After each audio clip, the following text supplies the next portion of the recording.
أعوذ بالله من الشيطان اللعين الرجيم بسم الله الرحمن الرحيم اللهم صل على محمد وآل محمد اللهم صل على محمد وآل محمد اللهم صل على محمد وآل محمد عن جابر بن عبد الله الأنصاري عن فاطمة الزهراء عليه السلام بنت رسول الله صلى الله عليه وآله قال سمعت فاطمة أنها قالت دخل علي أبي رسول الله في بعض الأيام فقال السلام عليك يا فاطمة فقلت عليك السلام قال إني أجد في بدني ضعفا فقلت له إذك بالله يا أبتاه من الضعف فقال يا فاطمة ائتيني بالكساء اليماني فغطيني به فأتيته بالكساء اليماني فغطيته به وسرت أنظر إليه وإذا وجهه يتلألأ كأنه البدر في ليلة تمامه وكماله فما كانت إلا ساعة وإذا بولدي الحسن قد أقبل وقال السلام عليك يا أمه فقلت عليك السلام يا قرة عيني وثمرة فؤادي فقال يا أمه إني أشم عندك رائحة طيبة كأنها رائحة جدي رسول الله فقلت نعم إن جدك تحت الكساء وأقبل الحسن نحو الكساء وقال اللہ السلام علیک یا جدہ یا رسول اللہ اتاذن لی ان ادخل معك تحت الكساء قال وعلیک السلام یا ولدی ویا صاحب حوضی قد اذنت لك فدخل معه تحت الكساء اللهم صل على محمد وعلى محمد اللهم صل على محمد وعلى محمد فما كانت إلا ساعة وإذا بولدي الحسين قد أقبل وقال السلام عليك يا أمه فقلت وعليك السلام يا ولدي ويا قرة عيني وثمرة فؤادي وقال لي يا أمه إني أشم عندك رائحة طيبة كأنها رائحة جدي رسول الله فقلت نعم إن جدك وأخاك تحت الكساء ودني الحسين نحو الكساء وقال الله السلام عليك يا جداه السلام عليك يا من اختاره الله أتأذن لي أن أدخل معكما تحت الكساء وقال عليك السلام يا ولدي ويا شافي أمتي قد أذنت لك فدخل معهما تحت الكساء اللهم صل على محمد وعلى محمد اللهم صل على محمد فأقبل عند ذلك أبو الحسن علي بن أبي طالب وقال السلام عليك يا بنت رسول الله فقلت عليك السلام يا أبا الحسن ويا أمير المؤمنين فقال يا فاطمة إني أشم عندك رائحة طيبة كأنها رائحة أخي وابن أمي رسول الله فقلت نعم وما ولديك تحت الكساء فأقبل علي نحو الكساء وقال السلام عليك يا رسول الله أتأذن لي أن أكون معكم تحت الكساء قال له عليك السلام يا أخي ويا وسي وخليفتي وصاحب لوائي قد أذنت لك فدخل علي تحت الكساء اللهم صل على محمد وعلى محمد ثم آتيتنا والكساء وقلت السلام عليك يا أبتاه يا رسول الله أتأذنوا لي أن أكون معكم تحت الكساء؟ قال وعليك السلام يا بنتي ويا بزتي. قد أذنت لك فدخلت تحت الكساء. اللهم صل على محمد وآل محمد وعجل فرجه. فلما اكتملنا جميعا تحت الكساء أخذ بي رسول الله بطرف الكساء ووضع بيده اليمنى إلى السماء وقال اللهم إن هؤلاء أهل بيتي وخاصتي وعامتي، لحمهم لحمي ودمهم دمي، يؤلمني ما يؤلمهم ويحزنني ما يحزنهم. أنا حرب لمن حاربهم وسلم لمن سالمهم وعدو لمن عاداهم ومحب لمن أحبهم. إنهم مني وأنا منهم. فجل صلواتك وبركاتك ورحمتك وغفرانك ورضوانك علي وعليهم واذهب عنهم الرجس وطهرهم تطهيرا. اللهم صل على محمد وآل محمد. وقال الله عز وجل يا ملائكتي ويا سكان السماوات إني ما خلقت سماء مبنية ولا أرضا مدية ولا قمرا منيرا ولا شمسا مزية ولا فلكا يدور ولا بحرا يجري ولا فلكا يسري إلا في محبتي هؤلاء الخمسة الذين هم تحت الكساء. اللهم صل على محمد وآل محمد. وقال الأمين جبرائيل يا ربي ومن تحت الكساء؟ وقال عز وجل هم أهل بيت النبوة ومعدن الرسالة، هم فاطمة وأبوها وبعلها وبنوها. اللهم صل على محمد وآل محمد. اللهم صل على محمد وآل محمد. وقال جبرائيل يا ربي أتأذن لي أن أهبط إلى الأرض لأكون معهم سادسا؟ فقال الله نعم قد أذنت لك. فهبط الأمين جبرائيل وقال السلام عليك يا رسول الله العلي الأعلى، يقرأك السلام ويقصك بالتحية والإكرام ويقول لك وعزتي وجلالي إني ما خلقت سماء مبنية ولا أرضا مدية ولا قمرا منيرا ولا شمسا مزية ولا فلكا يدور ولا بحرا يجري ولا فلكا يسري إلا لأجلكم ومحبتكم.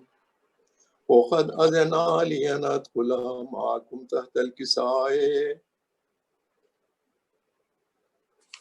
معكم. هل تأذنوا لي يا رسول الله؟ وقال رسول الله وعليك السلام يا أمين وحي الله إنه نعم قد أذنت لك. فدخل جبرائيل ومعنا تحت الكساء. اللهم صل على محمد وآل محمد. فقال لي أبي إن الله قد أوحى إليكم يقول بسم الله الرحمن الرحيم إنما يريد الله ليذهب عنكم الرجس أهل البيت ويطهركم تطهيرا. اللهم صل على محمد وآل محمد. اللهم صل على محمد وآل محمد. اللهم صل على محمد وآل محمد. قال علي لي أبي يا رسول الله أخبرني ما لجلوسنا هذا تحت الكساء من الفضل عند الله. فقال النبي والذي بعثني بالحق نبيا واصطفاني بالرسالة نجيا ما ذكر خبرنا هذا في محفل من محافل أهل الأرض وفيه جمع من شيعتنا ومحبينا إلا نزلت عليهم الرحمة وحفت بهم الملائكة واستغفرت لهم إلى أن يتفرقوا. فقال علي إذن والله فزنا فاز شيعتنا ورب الكعبة. فقال النبي ثانيا يا علي والذي بعثني بالحق نبيا واصطفاني بالرسالة نجيا ما ذكر خبرنا هذا في محفل من محافل أهل الأرض وفيه جمع من شيعتنا ومحبينا وفيهم مهموم إلا فرج الله همه ولا مغموم إلا وكشف الله غمه ولا طالب حاجة إلا وخذ الله حاجته فقال علي إذن والله فزنا وسعدنا وكذلك شيعتنا فازوا وسعدوا في الدنيا والآخرة ورب الكعبة. اللهم صل على محمد وعلى محمد. اللهم صل على محمد وعلى محمد. اللهم صل على محمد وعلى. یا پروردگار پنجتن پاک کا صدقہ میرے والے 14 معزمین انصار کا واسطہ سبھی خالہ کو صحت کامل عطا اور جو مومنین مومنات پارٹیسپینٹس ہیں اور تمام مومنین کے حاجات اللہ اور صحت و کامل عطا فرما. اللہم صلی علی محمد وعلی محمد. اللهم صل على محمد وآل محمد. اللهم صل على محمد وآل محمد. اللهم صل على محمد. اربعی کے سوگوارو الوداع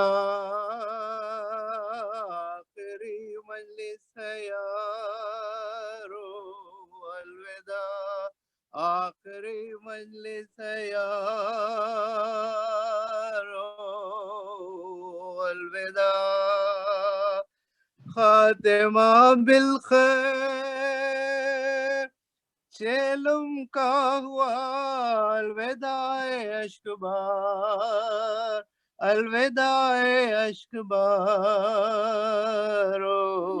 الوداع اکبر و اصغر علی کی زامنی نوجوانوں شیرخوار نوجوانوں شیرخوارو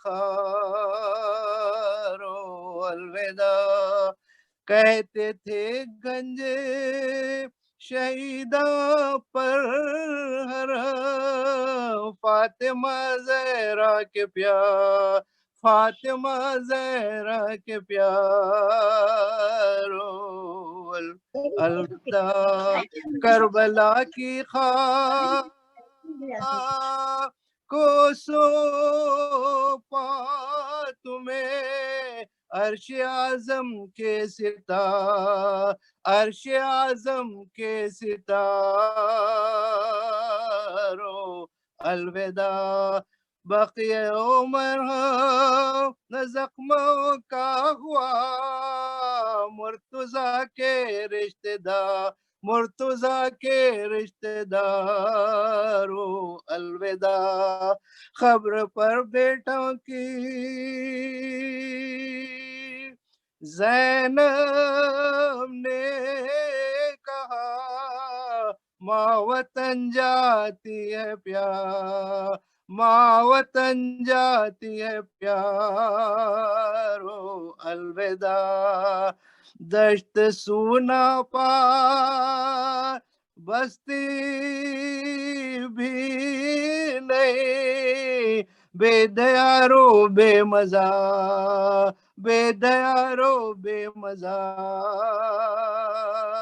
رو الوداع سر کہیں لاشیں کہیں خبریں کہیں بے مکانوں بے دیا بے مکانوں بے دیا رو الوداع خبر سے آواز دیتے ہیں حسین لو بہن زینب صدا لو بہن زینب صدا رو الوداع مومنو تم بھی مانند دبی رو پیٹو اور پکارو الوداع اربعین کے سوگوارو صلوات اللهم صل على محمد وآل محمد. ظفر بھائی بسم اللہ. ارے صلوات اللہم صلی اللہ محمد وآل محمد. بھائی ذرا 1 منٹ میں ذرا ہمیں اس کے بعد کرتے ہیں. صلوات اللہم صلی اللہ محمد وآل محمد. میری آواز سنے آ رہی؟ جی آ رہی بسم میری اللہ. آواز سنے؟ جی آ رہی بسم اللہ. جب بعد دفن شاہ وطن کو حرم چلے، سجاد سات دیووں کے با چشم نام چلے، ہم راہ لے کے قافلہ رنجو غم چلے، زینب پکاری پیٹ کے سر بھائی ہم چلے، الفت جو تھی کمال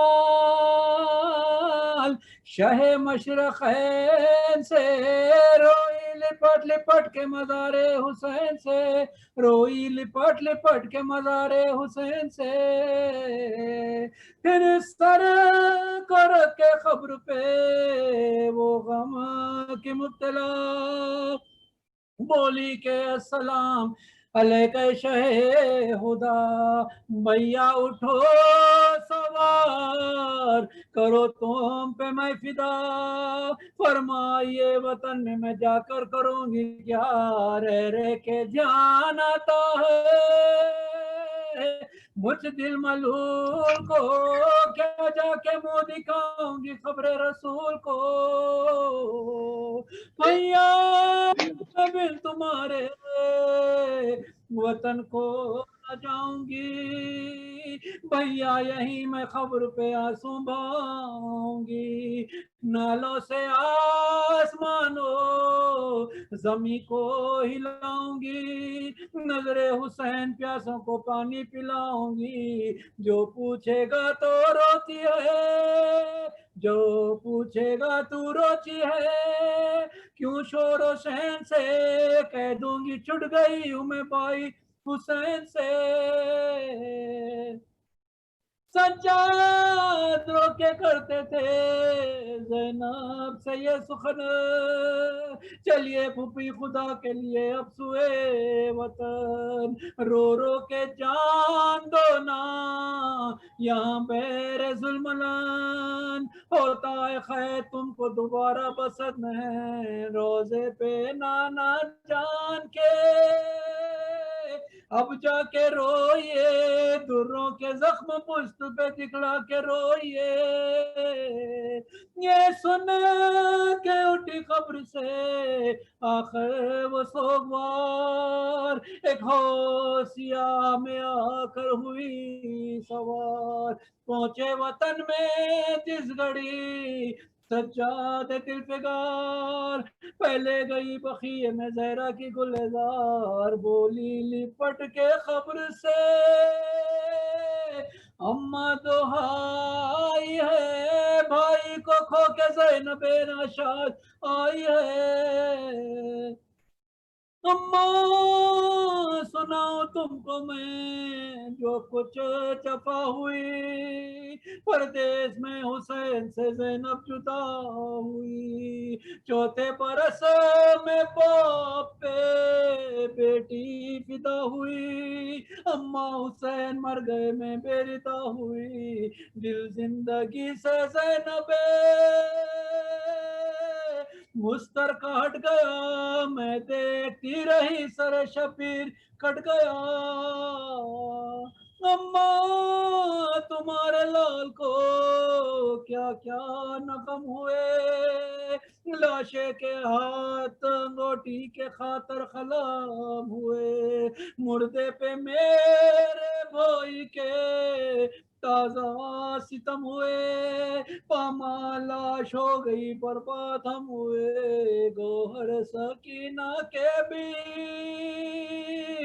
اتارے ہیں شمر نے، درے ہمارے پشت پہ مارے ہیں شمر نے، اماں تیرے مریض کو قیدی بنایا تھا، تو خیغرا بخار میں اس کو پنایا تھا، کانٹوں پہ ننگے پاؤں عدو نے پھرایا تھا، اما سوائے شکر نہیں لب پہ لایا تھا، بلوایا تھا یزید نے دربار عام میں، اما سکینہ مر گئی زندان شام میں، اے اماں ایک رسی میں بندھوایا تھا ہمیں، اونٹوں کی ننگے پشت پہ بٹھلایا تھا ہمیں، سر تشت میں حسین کا دکھلایا تھا ہمیں، عابد کو در مار کے رلوایا تھا ہمیں، حیرت ہے کیوں نہ زینب ناشاد مر گئی، اماں میں سر کھلے ہوئے شیری کے گھر گئی، اماں گئی میں جب در کوفے پہ بیریدا، دیکھا تو ایک سر ہے لٹکتا بس ازیا، تب ہنس کے شمرے نے سرے پرخو سے یہ کہا، پرسا بین کو دیجیے خاص خدا، پوچھا جو میں نے حال، کہا غم کا مارا ہے مسلم ہے نام یہ بھائی تمہارا ہے، آئی صدائے سر سے کہ دلگیر السلام، اے یادگار صاحب تطہیر السلام، امت نے خوب کی تیری توخیر السلام، اے بیردہ حسین کی ہمشیر السلام، کس منہ سے میں کہوں کہ ہوں بھائی حسین کا، خادم حضور کا ہوں فدائی حسین کا، اماں یہ سن کے بیووں میں شرف پپا ہوا، نو کے سینہ پہ بھوئی کا سر کانپنے لگا، آئی سرے بریدہ سے شبیر سے صدا، اے میرے الچی تیری غربت کے میں فدا، مرنے کے بعد لاش کو رنجو مہن دیا، ہے تمہیں کسی نے نہ گورو کفن دیا، اماں پھرا کے کوفے میں پھر ہم کو بکو، سر ننگے شام ہمیں لے چلے عدو، پہنچے جو شہر شام میں ہم سب کشادہ منہ، بازاریوں میں شور یہ ہوتا تھا 400، بیٹی علی کی زینب دلگیر آئی ہے، دیکھو چلو حسین کی شمشیر آئی ہے، اماں میں کیا بتاؤں، اماں میں کیا بیان کروں، بعد میں تو کا حال تھا، تخت پر یزید کا چہرہ خوشی سے لال، تشتے طلا میں سرے سلطان خوش خصال، اور سامنے کھڑی ہوئی تھی فاطمہ کی آل، بازو تھے ریسماں نے ستم میں کسے ہوئے، 12 گلے تھے رسن میں بندے ہوئے،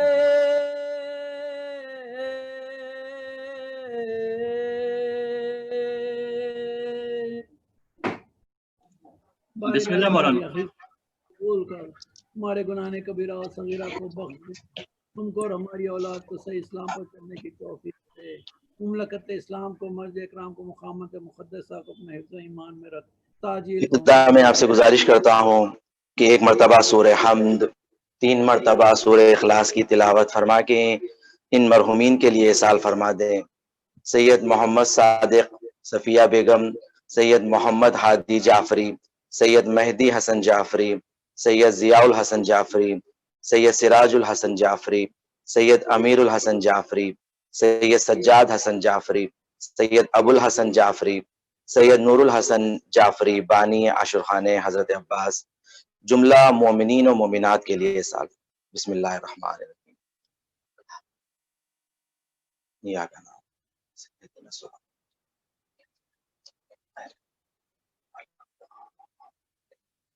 بسم اللہ الرحمن الرحیم۔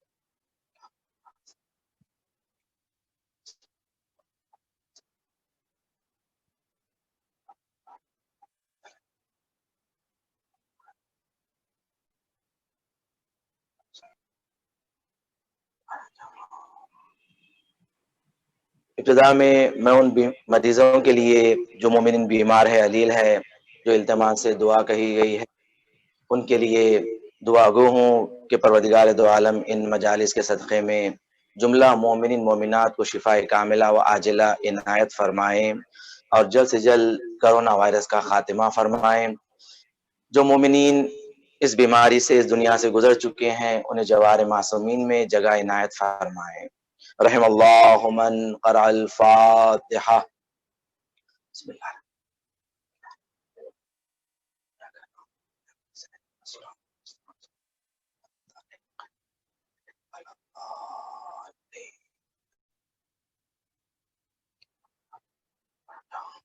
اعوذ باللہ السمیع العلیم من الشیطان الرجیم، بسم اللہ الرحمن الرحیم، الحمد للہ رب العالمین، الحمد للہ الذی ذکرہ شرف للذاکرین وشکرہ فوز للشاکرین وطاعتہ نجات للمطیعین، ثم الصلاة والسلام والتحیۃ والاکرام علی اشرف الانبیاء والمرسلین وخاتم النبیین ورحمۃ للعالمین، جد الحسن والحسین بالقاسم محمد، اللہم صلی علی محمد وآل محمد وعلی اہل بیتہ طیبین الطاہرین المعصومین المظلومین الذین اذہب اللہ عنہم الرجس وطہرہم تطہیرا، اللہم صلی علی محمد وآل محمد سیما علی السید المطہر والامام المظفر والشجاع الغضنفر بی شبیر وشبر قاسم طوبى وسقر الانزع البتین الاشجع المکین العالم المبین الناصر المعین ولی الدین الوالی الولی السید الرضی الامام الوسیع الحاکم بنص الجلی المخلص الصفی المدفون بالغریب لیس بنی غالب مظہر العجائب ومظہر الغرائب وشہاب الثاقب والحزبر الثالب نقطة دائرة المطالب اسد اللہ الغالب غالب كل غالب ومطلوب كل طالب صاحب المفاخر والمناقب امام المشارق والمغارب الذي حبه فرض على الحاضر والغائب مولانا ومولا الكونين الامام الثقلين ابي الحسنين يعصب الدين وقائد غر المعجلين امیر المؤمنین علی بن ابی طالب، اللہم صلی محمد وآل محمد ولعنت اللہ علی اعدائہم اجمعین من یوم عداوتہم الى قیام یوم الدین، اما بعد فقد قال اللہ تبارک و تعالی فی محکم کتاب المجید وفرقان الحمید وقولہ الحق، بسم اللہ الرحمن الرحیم، من عمل صالحا من ذکر او انثى وهو مؤمن فلنحيينه حياة طيبة ولنجزينهم احسن ما كانوا يعملون۔ صلوات پڑھ دے محمد وآل محمد کی بارگاہ میں۔ ایک پل کی حکومت یزید کی، صدیہ حسین کی ہے، زمانہ حسین کا۔ عزیزان گرامی، یقیناً یزید یہ سمجھتا تھا کہ سید الشہداء کے قتل کرنے سے اس کی حکومت برقرار رہے گی، بلکہ سید الشہداء نے اپنی قربانیوں کو پیش کر کر یہ بتایا کہ حکومت اس کی ہوتی ہے کہ جو اللہ کی عبادت کرتا ہے، جو اللہ کا مطیع ہوتا ہے۔ اور آج زمانے نے دیکھا کہ یزید کا نام و نشان مٹ چکا ہے، اور جسے مٹانے کی کوشش کی گئی وہ آج اس کا نام باقی ہے، آج اس کی مزار باقی ہے، آج اس کی مزار کے زائر ہیں۔ گرامی دیکھیں کہ تاریخ نے دیکھا کہ جو لشکر پانی پی رہا تھا آج اس کا ذکر نہیں ہے، اور جو پیاسے تھے آج ان کا ذکر ہے، بلکہ حکم یہی ہے کہ جب بھی تم پانی پیو تو ان پیاسوں کو یاد کرو کہ جنہوں نے اپنی قربانیوں اور ایثار کے ذریعے اللہ کے دین کی حفاظت کی۔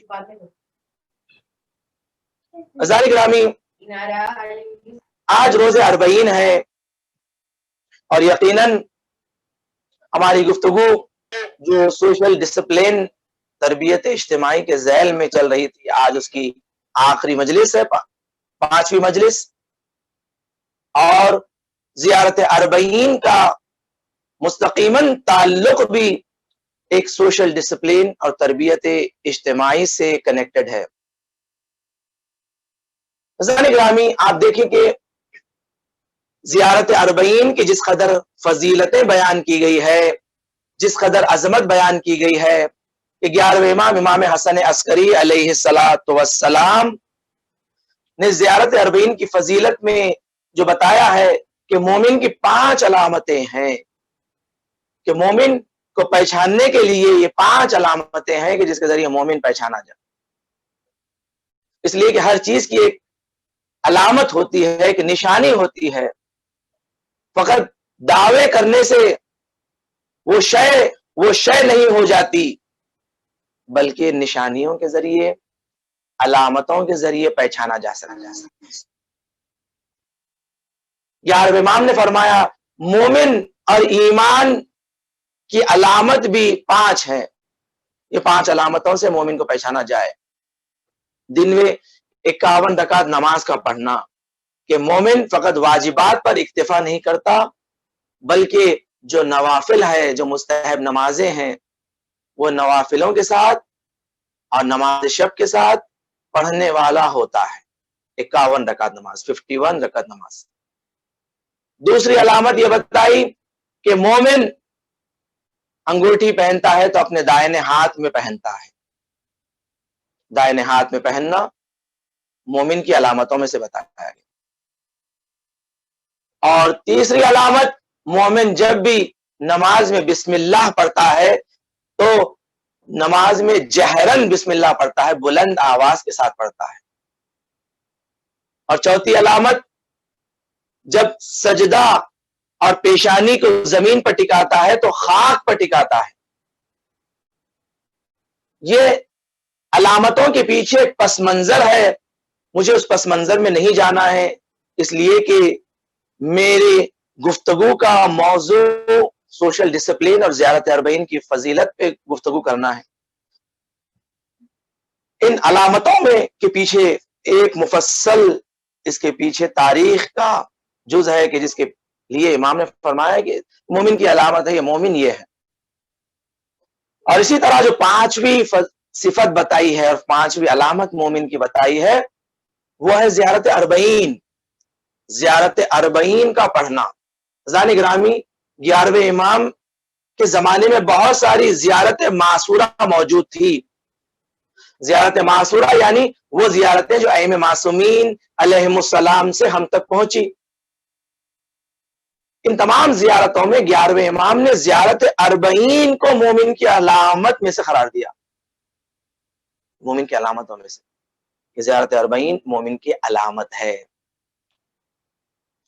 اور زیارت اربعین کی جو روایت ہم تک پہنچی وہ چھٹے امام امام جعفر صادق علیہ السلام سے ہم تک پہنچی ہے، اور زیارت کے راوی ہیں صفوان بن مہران جمال، کہ راوی کا نام جو مستقیماً امام سے یہ زیارت وصول کر رہے ہیں، امام سے یہ زیارت سیکھ رہے ہیں، ان کا نام ہے صفوان بن مہران جمال۔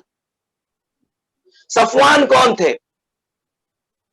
صفوان امام کے شاگردوں میں سے ہے۔ آپ نے 5ویں امام کو درک کیا، 6ٹھے امام کو درک کیا اور 7ویں امام کو بھی آپ نے درک کیا۔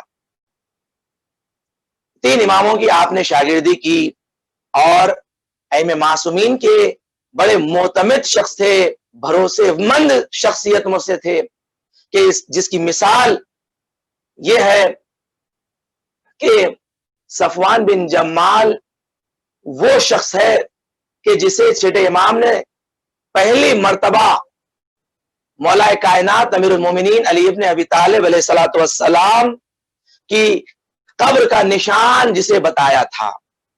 اس لیے آپ جانتے ہیں کہ 6ٹھے امام کے زمانے تک مولا کائنات کی قبر مخفی رہی، پوشیدہ رہی، چھپی ہوئی رہی۔ اہل بیت نے کسی کو نہیں بتایا مولا کائنات کی قبر کا نشان۔ 6ٹھے امام نے پہلی مرتبہ صفوان بن جمال کو مولا کائنات کی قبر بتائی، یہ وہ قبر ہے۔ اور وہاں بتایا کہ صفوان خود کہتے ہیں میں نے 20 سال مولا کائنات کی قبر کے قریب نماز پڑھی، 2 رکعت نماز پڑھا کرتا تھا کہ جس کا ثواب 2000 رکعت نماز ہوتا تھا۔ عزیزان گرامی، کیا فضیلت ہے، کیا عظمت ہے کہ مولا کائنات کے حرم میں آپ کی قبر کے نزدیک 2 رکعت نماز، صفوان بن جمال کہتے ہیں 2000 رکعت کے برابر۔ یہ صفوان بن جمال اس قدر امام کے معتمد میں سے تھے کہ زیارت وارثہ آپ ہی سے نقل ہوئی ہے، زیارت 40 آپ ہی سے نقل ہوئی ہے۔ آپ راوی ہیں، نریٹر ہیں کہ جو آپ کے ذریعے ہم تک پہنچی ہے۔ عزیزان گرامی، یہ انفارمیشن، یہ معلومات ہمارے شیعوں میں ہونی چاہیے، بڑی امپورٹنٹ ہے، بڑی اہمیت رکھتی ہے۔ صفوان بن جمال میں ان کے ایک پوتوں میں سے واقعہ ہے کہ ان کی نسل سے، دیکھیں جو اہل بیت کا واقعہ خادم ہوتا ہے، اللہ ان کی نسل میں ولایت عطا کرتا ہے، اور ایسی ولایت عطا کرتا ہے کہ جو تاریخ میں اپنی خدمت کے نشان چھوڑ جاتے ہیں۔ صفوان بن جمال کے نوادگان میں سے، آپ کے پوتوں میں سے نقل کرتے ہیں کہ موصل کے بادشاہ ایک مرتبہ قاضی، جو موصل کا قاضی تھا، وہ اہل سنت میں سے تھا اور بہت ہی سخت شدید اہل بیت کے دشمنوں میں سے تھا۔ موصل کے بادشاہ کے نزدیک آپ کے جو نوادگان میں سے تھے، جس کا نام تھا حبیب اللہ یا عبداللہ، یہ جو عبداللہ آپ کے نوادگان میں سے ہیں، کہتے ہیں کہ بادشاہ کے سامنے ہم بیٹھے ہوئے تھے کہ موصل کا جو قاضی ہے اس نے ان سے، ان کے صفوان بن جمال کے پوتے جو تھے، ان سے کہا کہ امامت کے بارے میں آپ جو کہتے ہیں، اہل بیت علیہ السلام کے حق کے بارے میں کہتے ہیں، اس کی کیا دلیل ہے، کیا حقانیت ہے؟ تو انہوں نے تمام دلائل کے ساتھ، قرآنی نص کے ساتھ، احادیث کی نص کے ساتھ بیان کیا، مگر گفتگو نتیجے پہ نہیں پہنچی، وہ ماننے کو تیار نہیں تھا۔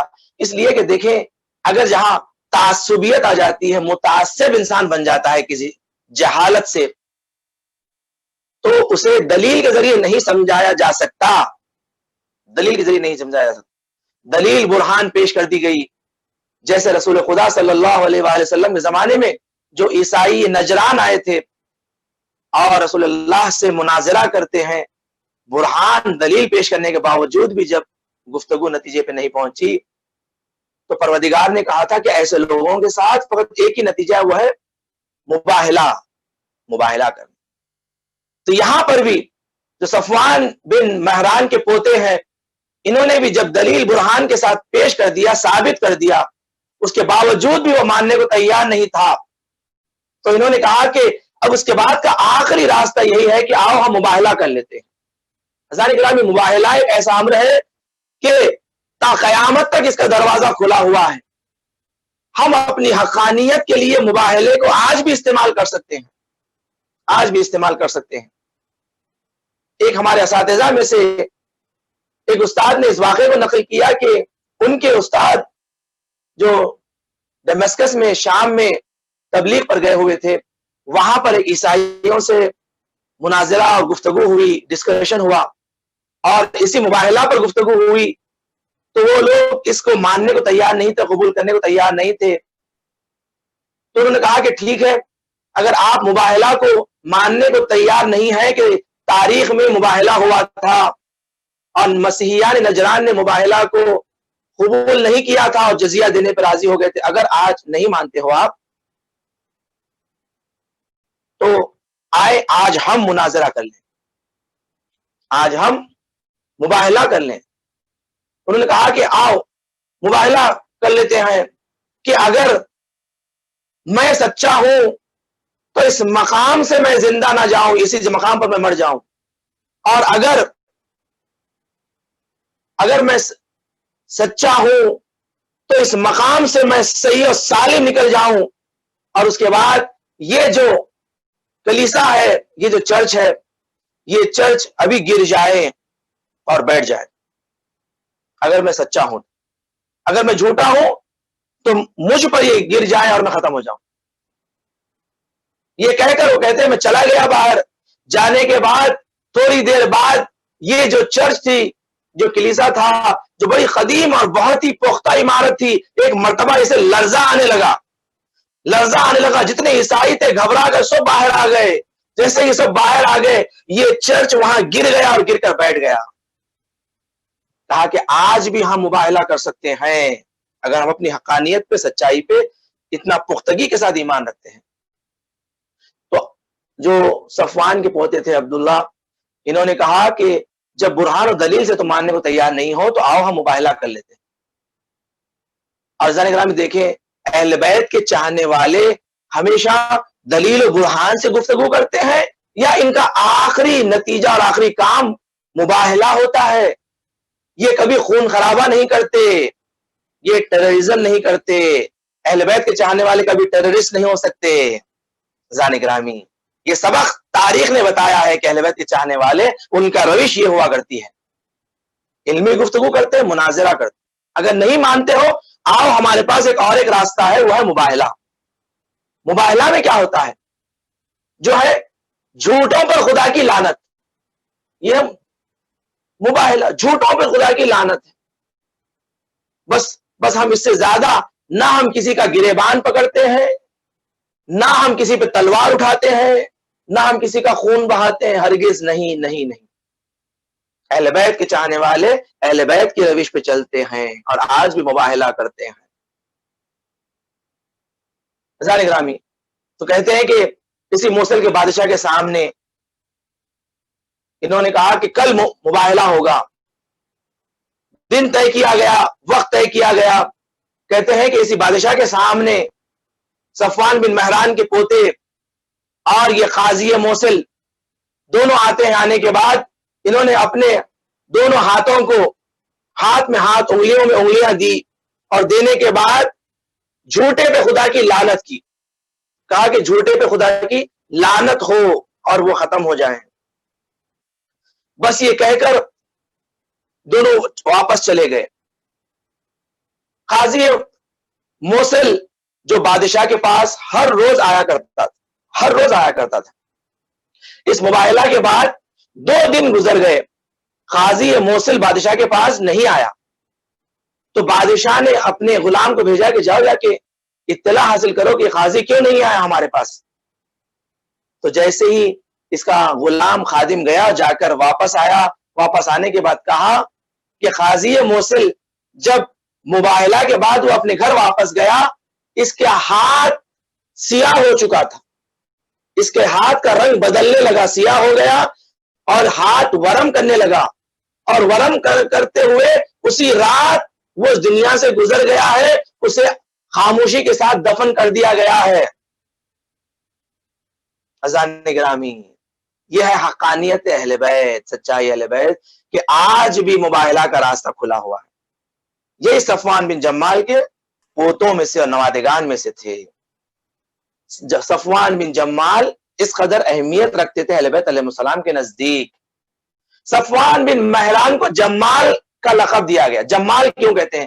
جمال کہتے ہیں جو اونٹوں کو کرائے پہ دیا کرتے تھے، یعنی کرائے پہ دینا، ان کی تجارت، ان کا بزنس اونٹوں کا تھا کہ یہ اونٹ کرائے پہ دیتے تھے۔ جو لوگ تجارت کے لیے جاتے تھے، زیارت کے لیے جاتے تھے، سفر کرتے تھے، یہ اپنے اونٹ کرائے پہ دیتے تھے۔ ٹریولنگ کا بزنس تھا۔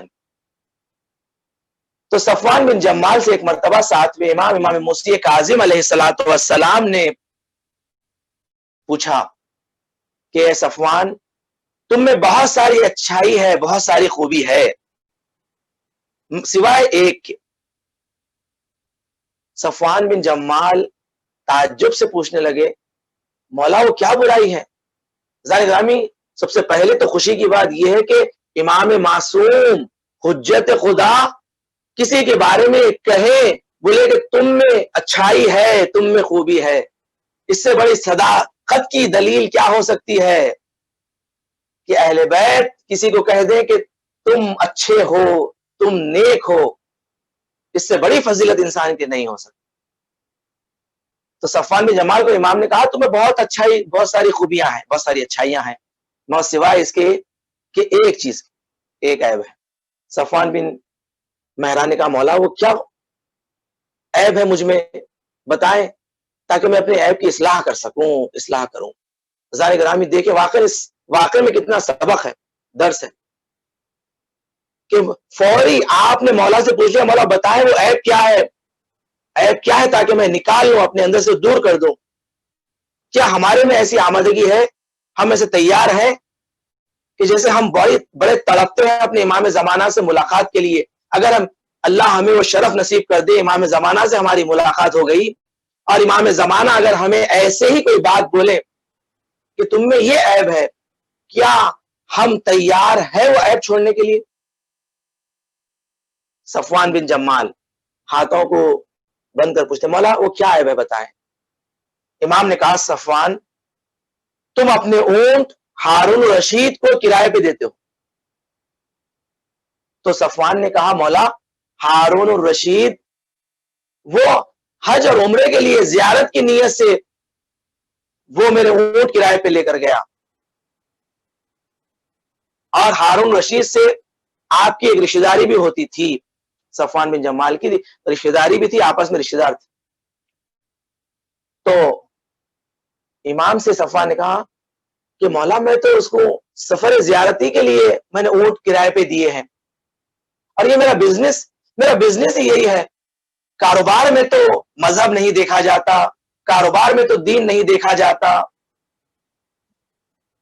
امام نے کہا کہ یہ بتاؤ کیا تم دل میں یہ تمنا نہیں کرتے ہو کہ تمہارے اونٹ صحیح اور سالم تمہارے پاس واپس آ جائیں، تمہارے اونٹ تمہیں واپس مل جائیں، تمہاری پراپرٹی تمہیں واپس مل جائے، کرائے اور کرائے کے ساتھ ملے، اس کا کرایہ بھی تمہیں مل جائے واپس؟ تو اس نے کہا ہاں، یہ تو ہر بزنس مین کی تمنا ہوتی ہے کہ اس کے بزنس میں پروفٹ ملے، فائدہ ہو، یہ ہر بزنس مین کی یہ تمنا ہوتی ہے۔ امام نے کہا تو پھر یہ تمہاری تمنا جب ہی پوری ہو سکتی کہ جب ہارون رشید صحیح اور سلامتی کے ساتھ واپس آ جائے، اور ہارون رشید کی سلامتی کی تمنا تمہارے دل میں پیدا ہوتی ہے۔ تو ایک مرتبہ صفوان بن مہران غور کرنے لگے، سوچنے لگے کہ حقیقت میں یہی ہے کہ مجھے میرا پیسہ، میرا مال جب ہی ملے گا کہ جب ہارون رشید سلامتی کے ساتھ واپس آ جائیں۔ تو ہارون کی سلامتی کے لیے امام نے کہا ہمارے ظالم اور جو ہمارا غاصب ہے، تم اس کی سلامتی کی تمنا اپنے دل میں کر رہے ہو۔ اے صفوان یاد رکھو، جو ہمارے ظالموں کے لیے ذرہ برابر بھی اپنے دل میں محبت، الفت یا سلامتی کے لیے تمنا کرے، ہماری محبت اس کے دل میں مستقر نہیں ہو سکتی۔ صفوان بن مہران گھبرا گئے، کہا مولا مجھے معاف کر دیجئے، میں اس طرف توجہ ہی نہیں کیا۔ صفوان بن جمال واپس آتے ہیں، واپس آنے کے بعد صفوان بن مہران نے اپنا سارا بزنس اسی دم بیچ دیا، ایک دم آپ نے پورا سارا بزنس کسی اور کے حوالے کر دیا، انہوں نے معاملہ کر لیا، ختم کر بیچ دیا۔ سارے اونٹ ابھی واپس نہیں آئے، صفوان بن مہران نے اپنا سارا بزنس کلوز کر دیا اور آپ نے سارے اونٹ بیچ دیے ہیں۔ اور آپ سوچیں اگر انسان فوری کوئی بزنس کو کسی کو بیچتا ہے تو کبھی فائدے میں نہیں جاتا، بڑا نقصان اٹھانا پڑتا ہے، مال کا نقصان، دولت کا نقصان۔ مگر انہوں نے بتایا کہ اہل بیت کی مودت چاہیے، اہل بیت کی مودت اسے کہتے ہیں کہ جس پر محبتیں قربان ہو جائیں۔ دنیا ہماری محبت ہے قربان، اولاد ہماری محبت ہے قربان، ہماری زندگی ہماری محبت ہے قربان، اہل بیت پر قربان، اسے کہتے ہیں مودت۔ صفوان بن مہران نے مودت کی نشانی بتائی، اپنا سارا بزنس بیچ دیا۔ ہارون رشید جب واپس آیا اور اسے پتا چلا کہ صفوان نے اپنا بزنس کلوز کر دیا اور کسی اور کے حوالے کر دیا، تو صفوان کو بلایا، بلانے کے بعد کہا کہ یہ تم نے کیا کیا؟ اتنا بہترین بزنس، اتنا پروفیٹیبل بزنس کیوں بیچا؟ صفوان نے کہا اس لیے کہ میں ضعیف ہو چکا ہوں، اب میرا کوئی سن نہیں ہے کہ میں اب اتنا بڑا بزنس سنبھال سکوں، میں اب برداشت نہیں کر سکتا تھا اتنے بڑے بزنس کو، اسی لیے میں چاہتا ہوں کہ اپنی آخری زندگی آرام سے سکون سے گزار دوں، اس لیے میں نے یہ بزنس کو بیچ دیا۔ ہارون نے کہا کہ مجھے پتا ہے کہ تو نے یقیناً اپنے مولا کے کہنے پر تو نے یہ بزنس کو بیچ دیا ہے، اس لیے کہ تو نے مجھے اپنے اونٹ کرائے پہ دیے تھے، اگر تجھ سے میرا رشتہ نہ ہوتا، میری رشتہ داری نہ ہوتی، میری دوستانہ تجھ سے روابط نہ ہوتے، اے صفوان میں تیری گردن اڑا دیتا۔ ہارون رشید نے کہا عزیزان گرامی یہ ہے صفوان بن مہران کہ جس سے ہم تک زیارت اربعین اور زیارت وارثہ ہم تک پہنچی ہے، کہ جو مومنین بڑے اہتمام کے ساتھ ہر شب جمعہ زیارت وارثہ پڑھتے ہیں اور ہر اربعین کو زیارت اربعین صفوان بن جمال کی روایت پڑھتے ہیں۔ عزیزان گرامی آئیں زیارت اربعین کے مفہوم پر آئیں کہ کس قدر فضیلت ہے زیارت اربعین کی، عظمت ہے زیارت اربعین کی۔ اہل بیت نے بڑی عظمت بتائی ہے اربعین کی، اور زیارت اربعین کی عظمت کیوں ہے، خود زیارت کی عظمت کیوں ہے، یہ فرش ازا کی عظمت کیوں ہے؟ اس لیے کہ اہل بیت علیہ السلام ہمیں اس سمندر سے وصل کرنا چاہتے ہیں، اس دریا سے وصل کرنا چاہتے ہیں کہ جو پاک و پاکیزہ ہے، اس لیے کہ ہماری زندگی نجس ہے، ہمارے خیالات نجس ہے، ہمارے افکار نجس ہے، ہماری زندگی میں ڈسپلن نہیں ہے، ہماری سوسائٹی میں ڈسپلن نہیں ہے، ہماری کمیونٹی میں ڈسپلن نہیں۔ اہل بیت علیہ السلام نے ہمیں ایسے ایک مرکز سے وصل کرنے کی کوشش کی کہ دیکھو جب تم اس مرکز سے وصل ہو جاؤ گے تو یقیناً تمہیں یہاں سے ڈسپلن ملے گا، تمہیں یہاں سے پاکیزگی ملے گی، تمہاری زندگی میں نورانیت آئے گی، تمہاری سوسائٹی میں نورانیت آئے گی، تمہاری کمیونٹی میں نورانیت آئے گی۔ اہل بیت نے ہمیں ایسے مرکز سے وصل کیا ہے، مجالس ازا ہے، زیارت اہل بیت علیہ السلام، مخصوصاً زیارت امام حسین سے کہا کہ زیارت امام حسین کو جایا کرو۔ اور آپ جانتے ہیں 3 زیارتیں مخصوص ہے امام حسین ہے، زیارت مخصوص امام حسین علیہ السلام۔ یہ زیارت مخصوص بہت کم ائمہ معصومین کے لیے ذکر ہوتی ہے، مولا کائنات کی مخصوص زیارت خاص ایام، رسول خدا کی مخصوص زیارتیں خاص ایام میں، امام حسین علیہ السلام کی مخصوص زیارتوں کا ذکر ہے، 8ویں امام کی مخصوص زیارت کا ذکر ہے۔ یہ 4 معصومین کے لیے ملتا ہے، اس کے علاوہ اور دوسرے معصومین کے لیے مخصوص زیارتیں نہیں آئی۔ جب چاہے آپ جا سکتے ہیں، زیارت کے لیے کوئی خاص ایام روز مشخص نہیں کیے گئے ہیں، مگر یہ معصومین کے علاوہ۔ اور اس میں سے امام حسین علیہ السلام کے لیے 3 مخصوصیاں بتائی گئی ہیں، 3 مخصوصی. اور مخصوص کسے کہتے ہیں آپ کو یہ واضح کرتا چلوں. مخصوص کے معنی کیا ہے؟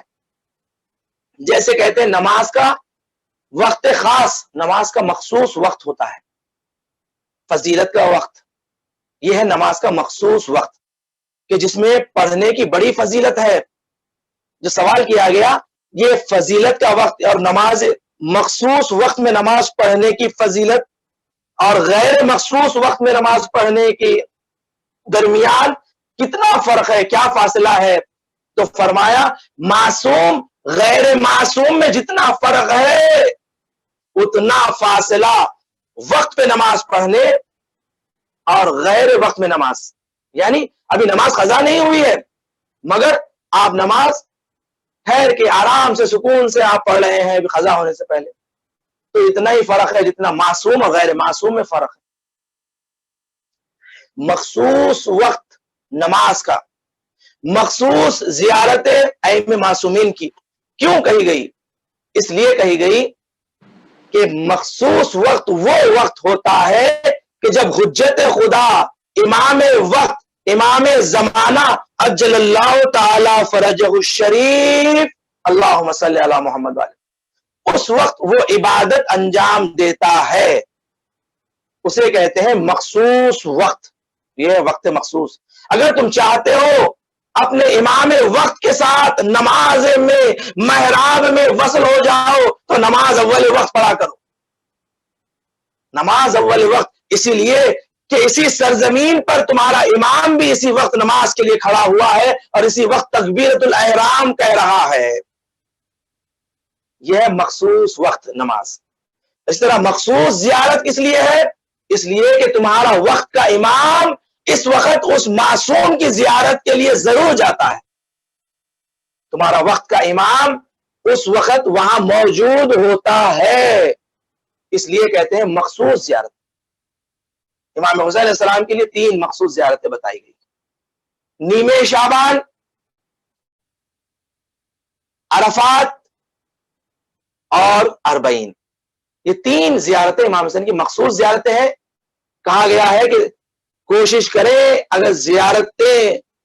اگر آپ کو جانے کا موقع مل رہا ہے، نصیب ہو رہی ہے کہ خدا ہم سب کو زیارت امام حسین علیہ السلام نصیب فرمائے، ہم سب کو زیارت امام حسین مخصوص نصیب فرمائے، بالخصوص زیارت 40 امام حسین کے حرم میں کرنے کی ہمیں توفیق نصیب فرمائے. عزیزان گرامی کہ مخصوص زیارت یعنی اپنے امام وقت کے ساتھ وہاں پر موجود ہونا، کہ یقیناً امام وقت بھی ہمیں دیکھ رہا ہے، ہم امام وقت کے ساتھ شانہ بے شانہ اس زیارت میں شریک ہے. یہ زیارت مخصوص. عزیزان گرامی اس لیے کہ زیارت 40 اور امام زمانہ کا بہت گہرا تعلق ہے. یہ جو زیارتوں کی جانب توجہ دلائی جا رہی ہے، کربلا کی جانب توجہ دلائی جا رہی ہے، سب کو ایک مرکز پر جمع کیا جا رہا ہے تاکہ تمہیں حقیقی مرکز، حقیقی امام، حقیقی حجت سے تمہیں وصل کر دیں. تم اپنے امام وقت کے ساتھ شامل ہو جاؤ کہ جس کے ہاتھ میں آج پرچم ابو الفضل عباس ہے، اس امام کے ساتھ وصل ہو جائے. زیارت 40 میں اس فلسفے زیارت 40 بیان کیا گیا ہے کہ جہاں پر زیارت پڑھنے والا ہی کہتا ہے پروردگار سے وَبَذْلَ مُحْجَتَهُ فِيكَ لِيَسْتَنْقِذَ عِبَادَكَ مِنَ الْجَهَالَةِ وَحَيْرَةِ الضَّلَالَةِ، کہ پروردگار یہ کربلا والوں نے اپنے جگر کے خون کو تیرے لیے، تیرے دین کی حفاظت کے لیے بہا دیا تاکہ لِيَسْتَنْقِذَ عِبَادَكَ مِنَ الْجَهَالَةِ، تیرے بندگان کو، تیرے عبادت گزار لوگوں کو، پروردگار تیرے بندوں کو جہالت سے نکالے اور ضلالت کی حیرت سے نکالے. یہ 2 چیزوں کی طرف اشارہ کیا گیا اس زیارت 40 میں فلسفے کی جانب کہ اہل بیت علیہ السلام نے قربانیاں دی تاکہ اللہ کے بندگان جہالتوں سے باہر آئیں اور گمراہیوں کی حیرتوں سے، کہ حیرت میں پڑے ہوئے ہیں. حیرت کسے کہتے ہیں؟ حیرت یعنی انسان کہاں جا رہا ہے، تمہارا ہدف کیا ہے، تمہارا مقصد کیا ہے، تمہیں نہیں معلوم، اسے کہتے ہیں حیرت۔ تمہاری زندگی میں حیرت نہیں ہونا چاہیے، گمراہیوں کی حیرت، حیرت الضلالہ، باہر آئیں، جہالتوں سے باہر آئیں، اور یہ جہالتوں سے باہر تم جبھی علم تک پہنچ سکتے ہو جب اپنے امام وقت کو پہچانو، حجت خدا کو پہچانو، کہ جس کے صدقے میں دنیا چل رہی ہے، جس کے صدقے میں رزق بٹ رہا ہے، جس کے صدقے میں سانسیں چل رہی ہیں۔ امام کو پہچانے، امام وقت کو پہچانے، وقت کے امام کو پہچانے۔ زیارت اربعین کی بڑی عظمت ہے، فضیلت ہے کہ یاد رکھو، علماء یہ بیان کرتے ہیں کہ زیارت اربعین کے لیے جو لوگ پیدل جاتے ہیں، بڑی تمنا ہوتی ہے، یہ جو منظر ہم دیکھتے ہیں کربلا کا، کہ زائرین جا رہے ہیں، کیا محبت اور شوق ہے کہ جو لوگ کھلا رہے ہیں، پلا رہے ہیں، زائرین کی خدمت کر رہے ہیں، کوئی پیر دبا رہا ہے، کوئی پیر کا بوسہ دے رہا ہے، کوئی بدن کی مالش کر رہا ہے، خدمت کر رہا ہے۔ علماء کہتے ہیں کہ یاد رکھو، اس زیارت پر جب تمہیں جانا نصیب ہو تو تمہیں یہ بہترین غذائیں، یہ لوگوں کی خدمتیں تمہیں اپنے امام سے غافل نہ کر دیں۔ یہ چمک دھمک، یہ دیکھ کر کہ دیکھو یہاں غذا مل رہی ہے، یہاں کھانے مل رہے ہیں، بہترین غذائیں ہیں، بہترین انتظام ہے، بہترین شرافت عزت مل رہی ہے۔ اگرچہ ایک زائر کی یقین عزت ہے، شرافت ہے، یہ صدقہ امام حسین کے صدقے میں ہے، ورنہ اس زائر کی کیا حقیقت ہم اپنے باطن سے جانتے ہیں، ہم کتنے گنہگار ہیں۔ مگر جب ہمیں لوگ دیکھتے ہیں کہ یہ زائر حسین ہے، ہمارے پیروں کا بوسہ دیتے ہیں، ہمارے پیر دباتے ہیں۔ علماء کہتے ہیں کبھی اس چمک دھمک میں گم نہ ہو جانا، اپنے آپ کو کھو نہ دینا۔ یاد رکھو، اس راستے میں اپنی نظر کو دیکھتے رہو کہ اس مقام پر میرا امام کہاں ہے، میرے امام سے میری زیارت ہو جائے، میرا امام مجھے مل جائے، میرا امام مجھے مل جائے۔ اس راستے میں کربلا پہنچو، دیکھو کہ وہاں امام کو تلاش کرو، تمہاری نگاہیں امام کو ڈھونڈتی رہیں، ڈھونڈتی رہیں۔ ایک شخص کہتا ہے اربعین کا موقع، اربعین کی زیارت کے بعد ایک مقام پر کہ جہاں پر اعلانات ہو رہے تھے، کوئی کسی کا گم جاتا تھا، کھو جاتا تھا کوئی اپنا ساتھی، تو وہاں پر اعلانات کے لیے نام دیے جاتے تھے کہ میرا یہ ساتھی کھو گیا ہے، اس کا نام پکار دیں، کہیں کہ ہم یہاں ٹھہرے ہوئے ہیں۔ تو وہاں اعلان کر دیا جاتا لاؤڈ اسپیکر سے کہ فلاں ابن فلاں آپ کے لیے آپ کے گھر والے فلاں مقام پر انتظار کر رہے ہیں، آپ وہاں پر چلے جائیں، وہاں پر آپ کا چاہنے والا، آپ کا گھر والا آپ کا انتظار کر رہا ہے۔ تو ایک شخص کہتا ہے میں نے بھی اپنا کوئی کھو گیا تھا تو میں اپنا نام دیا، وہاں کھڑا ہوا تھا، تو وہاں پر ایک خاتون گھوم رہی تھی بیچاری، بڑی بےتابی کے ساتھ، بے چین ہو رہی ہے، کبھی روتی جاتی۔ تو میں نے اس کی بےتابی کو دیکھ کر میں نے پوچھا اس خاتون سے کہ بی بی آخر کیا ہو گیا ہے آپ کو، آپ اتنی بے چین کیوں ہو رہی ہے، کیا آپ کا کون کھو گیا؟ تو اس نے کہا کہ میرا ایک عزیز کھو گیا، میرا جگر کا ٹکڑا کھو گیا ہے۔ تو اس نے کہا کہ پھر آپ نے نام کیوں نہیں دیا تاکہ اعلان ہو جائے؟ اس نے کہا ہاں میں بھی نام دے کر آئی ہوں، میں بھی نام دے کر آئی ہوں۔ بس نام پکارے جا رہے تھے، ایک مرتبہ اس پکارنے والے نام پکارا، اے مہدی فاطمے، اے مہدی صاحب الزمان، آپ کی ایک چاہنے والی فلاں مقام پر انتظار کر رہی۔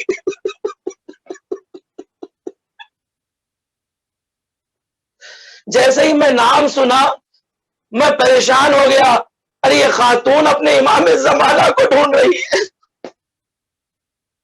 عزیزان گرامی، ذرا سوچیں، اپنی فکروں کو بلند کریں، امام حسین کی بارگاہ میں جائیں تو اپنی اولاد کی ترقی کے لیے نہیں، اپنی اولاد کی زندگی کے لیے نہیں، اپنے کاروبار کی ترقی کے لیے نہیں، بلکہ اپنی حیات ابدی کے لیے دعا کریں، حیات طیبہ کے لیے دعا کریں، اپنی سوسائٹی کے لیے، اپنی زندگی، بہترین زندگی کے لیے حیات طیبہ جبھی ہو سکتی ہے کہ جب ہم اپنی قربانیاں دیں گے، ہم اپنی اولاد کو قربان کریں گے۔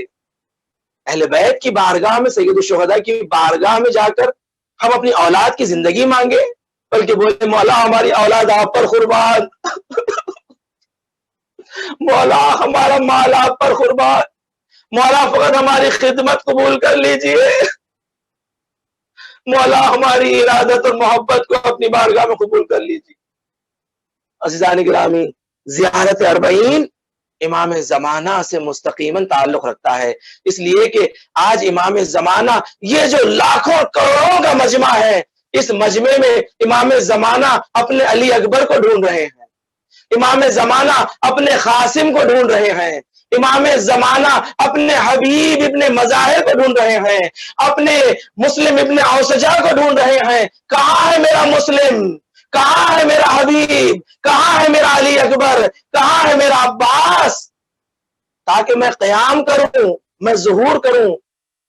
عزیزان گرامی، یہ زیارت اربعین ہمیں اس سمت لے جا رہی ہے، اس سمت لے جا رہی ہے کہ دیکھو، اپنے امام زمانہ کو فراموش نہ کرو، امام زمانہ کو یاد کرو کہ آج امام زمانہ کا دن ہے، آج امام زمانہ کے ساتھ زیارت اربعین پڑھنے کا دن ہے، اور اپنی بیداری اور اپنی زندگی میں تحول لانے کا دن ہے، چینج لانے کا دن ہے، کہ زندگی میں چینج آئے، تبدیلی آئے۔ عزیزان گرامی، یقیناً ہم مصائب کے بعد نوحہ ہوگا، نوحے کے بعد زیارت اربعین، میں خود زیارت اربعین پڑھوں گا انشاءاللہ تعالی، کہ امام زمانہ ہماری زیارت کو ہم سے قبول فرمائے۔ عزیزان گرامی، کس قدر عظمت ہے اس اربعین کی، کہ اس اربعین کے لیے ایک بہن کی بڑی تمنا تھی، کہ جناب زینب کو بڑی تمنا تھی کہ چہلم کروں گی دھوم سے میں کربلائی کا، پرسا دیا کوئی نہیں زہرا کی جائی کا، ہوگا ہجوم خبر پہ ساری خدائی کا، چہلم تو کر چکی میں دل افگار یا حسین، آخر کبھی تو آئیں گے زوار یا حسین۔ جناب زینب کو بڑی تمنا تھی میرے بھائی کی قبر پہ زائر آئے، میری بھائی کی قبر تعمیر ہو، میری بھائی کی قبر پر سایہ بنے۔ عزیزان گرامی، ہاں آج جناب زینب کی تمنا کو آج لوگ پورا کر رہے ہیں۔ آج دیکھ اس قدر خوش نصیب تھے وہ لوگ جو 1500 لوگوں کا انتخاب ہوا ہر ملک سے زیارت امام حسین کے لیے۔ عزیزان گرامی کی دیکھیں کس قدر عظمت بڑھ رہی ہے زیارت حسین کی، 1500 افراد منتخب شدہ۔ عزیزان گرامی یاد رکھیں، یہ نام امام زمانہ کی جانب سے منتخب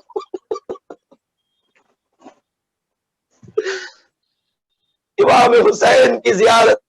عزیزان گرامی، کہ لوگ زیارت کے لیے بہن کی تمنا پوری کر رہے ہیں، بتا رہے ہیں کہ بیوی ہم آئے ہیں آپ کے بھائی کی زیارت کے لیے۔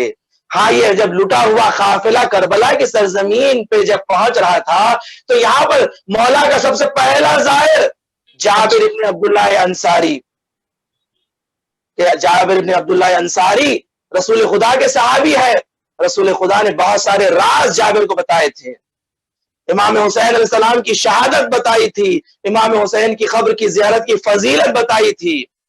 جابر ابن عبداللہ انصاری کو 5ویں امام کو سلام پہنچانے کا بھی حکم دیا تھا، کہ یہ جابر ابن عبداللہ انصاری کہتے ہیں کہ جیسے مدینے میں خبر پہنچی کہ کربلا میں حسین کو شہید کر دیا گیا، جابر ابن عبداللہ انصاری اپنے غلام کے ساتھ، اپنے خادم کے ساتھ کربلا کی زمین پہ پہنچ جاتے ہیں۔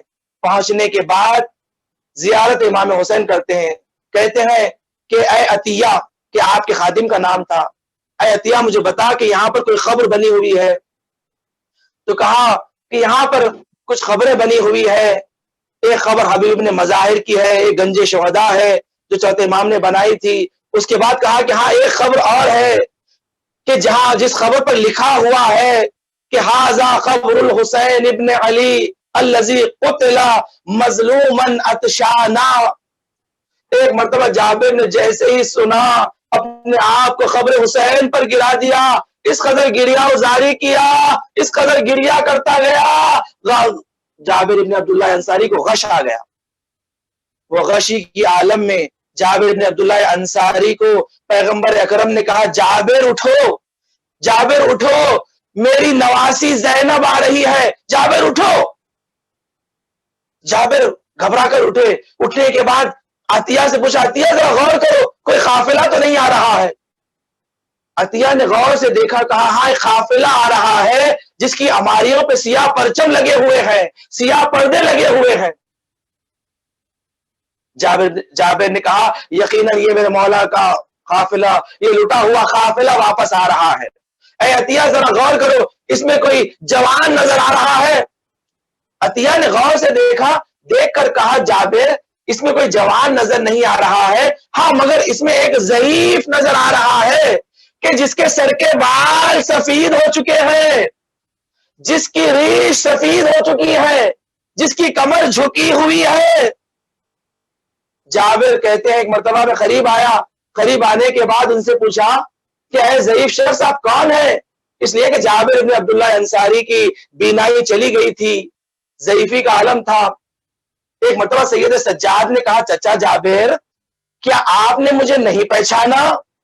اے چچا جابر میں سید سجاد ہوں، میں علی ابن الحسین ہوں۔ جابر نے جیسے ہی سنا سید سجاد آپ ضعیف کیسے ہو گئے ہیں؟ ارے آپ کی کمر کیسے جھک گئی؟ آپ کے سر کے بال یہ جوانی میں سفید کیسے ہو گئے؟ ایک مرتبہ کہا چچا جابر سید سجاد نے اپنی پھپھیوں کے کھلے ہوئے بال کوفے شام کے بازاروں میں دیکھے۔ اے جابر سید سجاد نے اپنی پھپھیوں کو شرابی کے دربار میں، اے جابر سید سجاد نے اپنی بہن سکینہ کو اپنے ہاتھوں سے زندان شام میں دفن کیا۔ اے جابر 12 گلے تھے، ایک رسن تھی۔ جابر سید سجاد کو سینے سے لگا لیا، سینے سے لگا کر پرسا دینے لگے۔ سید سجاد نے کہا چچا جابر آپ سب سے پہلے شخص ہیں کہ جس نے سید سجاد کو اپنے سینے سے لگا کر پرسا دیا۔ اے چچا جابر آپ کا شکریہ کہ آپ نے مجھے سینے سے لگایا۔ آج تک جس نے بھی سید سجاد کے قریب آیا یا کوئی تازیانہ مارتا تھا یا کوئی پتھر مارتا تھا۔ اے چچا جابر مگر ذرا آہستہ سید سجاد کو گلے سے لگائے، اس لیے کہ ابھی سجاد کا گلا زخمی ہے، ابھی سجاد کی پشت زخمی ہے۔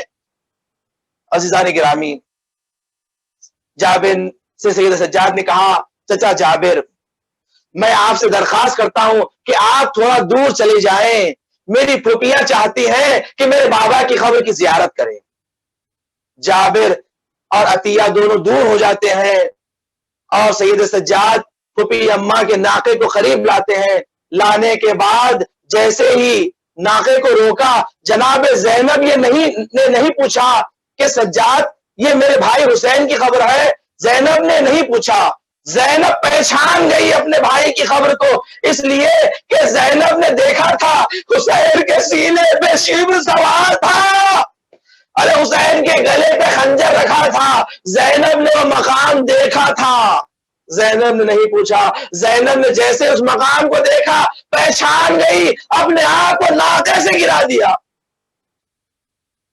زینب بھائی کی خبر پر جا کر بہن کرتی رہی، کہا بھیا تیری بہن کو دیار بے دیار قیدی بنا کر پھرایا گیا، بھیا تیری بہن کو بے پردہ و چادر شرابی کے دربار میں لے جایا گیا۔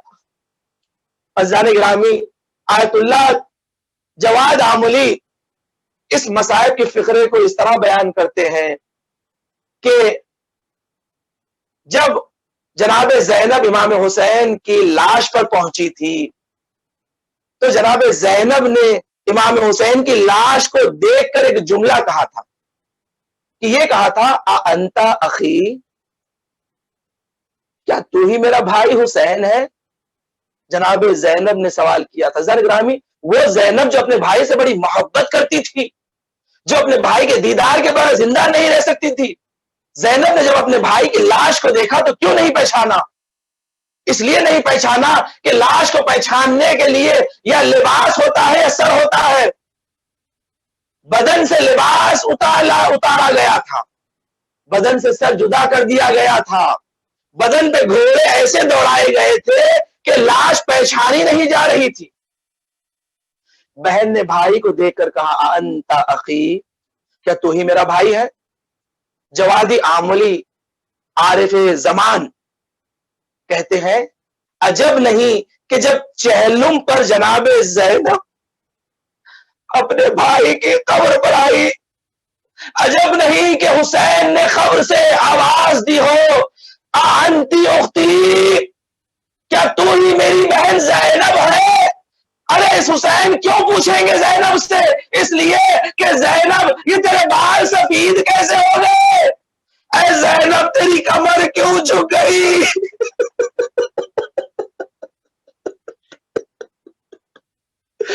عزیزان گرامی، ہاں ایک مرتبہ جناب زینب نے بیان کر لیا اپنے بھائی کی خبر سے. ایک مرتبہ جناب زینب اٹھی، اٹھنے کے بعد سید سجاد سے کہا اے سید سجاد مجھے میرے بھائی عباس کی خبر پر لے چلو. سید سجاد اٹھے، اٹھ کر آگے بڑھنے لگے. جناب زینب نے تمام بانوؤں کو جمع کرنے کے بعد بیبیوں سے کہا اے بیبیوں چلو آؤ عباس کی خبر پر چلتے ہیں. اے بیبیوں تم پر جو جو مصیبتیں آئی وہ ساری مصیبتیں عباس کی خبر پر سنا دینا، ساری مصیبتیں بیان کر دینا. اے بیبیوں مگر یاد رکھو سکینہ کا ذکر عباس کی خبر پر نہ کرنا. اے بیبیوں یہ نہ کہنا کہ سکینہ کے تماچے لگے. عزیزان گرامی آپ جانتے ہیں نا امام زمانہ سلام کرتے ہیں، کہتے ہیں سلام ہو وہ نیلے رنگ کے رخساروں پر کہ جس کے رخسار کا رنگ نیلا ہو چکا تھا. جب سوال کیا گیا یہ رخسار نیلے کیسے پڑ گئے؟ اس لیے کہ جب رخسار پر تماچے پڑتے ہیں تو جب تماچا پڑتا ہے تو یہ رخسار سرخ ہو جاتا.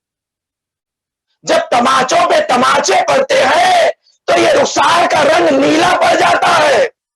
اس لیے جب غسل دینے والی غسالہ آئی تو اس نے کہا ارے یہ بچی کو کوئی بیماری ہے؟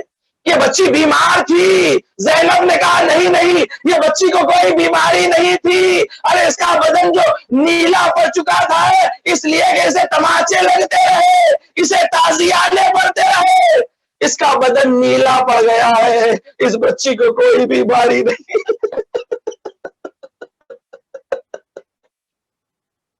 عزیزان گرامی ہاں جناب سکینہ نے اپنے بابا سے جب بیان کیا تھا تو یہ مسائل بیان کیے تھے بابا شمر کا ہاتھ میرے رخسار سے بڑا تھا. عزیزان گرامی ذرا سوچے جب ہاتھ رخسار سے بڑا ہو اور اس ہاتھ سے کسی 4 سالہ بچی کو تماچا پڑتا ہوگا.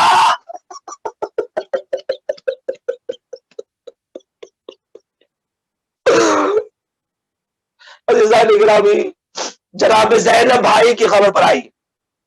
عباس کی خبر کو جیسے ہی زینب نے دیکھا ایک مرتبہ سجاد کی طرف نگاہ کی، ایک مرتبہ خبر کی جانب، پھر سجاد کی جانب، خبر کی جانب. جناب زینب نے پوچھا اے سید سجاد میرا بھائی طویل القامت تھا، میرا بھائی جب گھوڑے پہ سوار ہوتا تھا میرے بھائی کے قدم زمین پہ پہنچ جاتے تھے، میرا بھائی طویل القامت تھا. اے سید سجاد یہ خبر کسی بچے کی نظر آ رہی ہے، یہ خبر بڑی چھوٹی ہے. سید سجاد رونے لگے، گریا کرنے لگے، کہنے لگے پھوپھی اماں جب میں اپنے بابا کو دفن کرنے کے لیے آیا میں نے دیکھا عباس کا لاشا اس قدر پامال ہو چکا ہے، ارے تلواروں سے ظالموں نے اتنے وار عباس کے جسم پر کیے ہیں، اس کے پاس نیزہ تھا نیزے مارتے جاتے، ارے عباس سے زندگی میں کوئی روبرو نہ ہو سکا. ارے عباس کے مرنے کے بعد ارے ہر شخی آتا اپنا غضب عباس کے جسم پر نکالتا. عباس کے جسم کے اتنے ٹکڑے ہو چکے تھے، اے پھوپھی اما میں نے عباس کے ٹکڑوں کو جمع کیا، چچا کی خبر بنائی تو بڑی چھوٹی سی خبر بنی۔ ہاں عزیزان گرامی، جناب زینب رخصت ہوئی۔ ہاں یہ کیسا رخصت ہونا تھا، جناب زینب نے ساری بیویوں کو سوار کرا دیا۔ اب سوار کرنے کے بعد زینب بھائی سے بہن کرنے لگی، اے بھیا کیا اپنی بہن کو سوار نہیں کرو گے؟ ارے زینب کو سوار نہیں کرو گے؟ ارے مدینے سے جب رخصت ہوئے تھے، ارے زینب کو کس اہتمام کے ساتھ سوار کرایا تھا۔ عزیزان گرامی، یہ قافلہ اب مدینے پہنچتا ہے۔ اب مدینے پہنچا، مدینے پہنچنے ہی سید سجاد نے بشیر کو کہا، اے بشیر جاؤ جا کر ہمارے آنے کی خبر مدینے والوں کو دے دو کہ لٹا ہوا قافلہ آیا ہے، اس لیے کہ اپنے وطن آ رہے ہیں۔ اب وطن والوں کو یہ خبر کر دی جائے، اس لیے کہ اب وطن والے ہماری مصیبت کو پہچانتے ہیں، ہمارے غم کا اہتمام کرے۔ اس لیے کہ سید سجاد نے ایک منظر شام میں دیکھا تھا، جب یہ قیدیوں کو شام میں لایا گیا تھا، شام میں 3 دن تک قیدیوں کو روکا گیا، ارے شام کے بازاروں کو سجایا گیا، دربار کو سجایا گیا۔ سید سجاد نے کہا اب مدینے جب ہم جائیں گے تو مدینے کو ہماری عزاداری کے لیے اہتمام کیا جائے۔ سید سجاد نے بشیر کو بھیجا، بشیر جا کر ہمارے آنے کی اطلاع کر دیں۔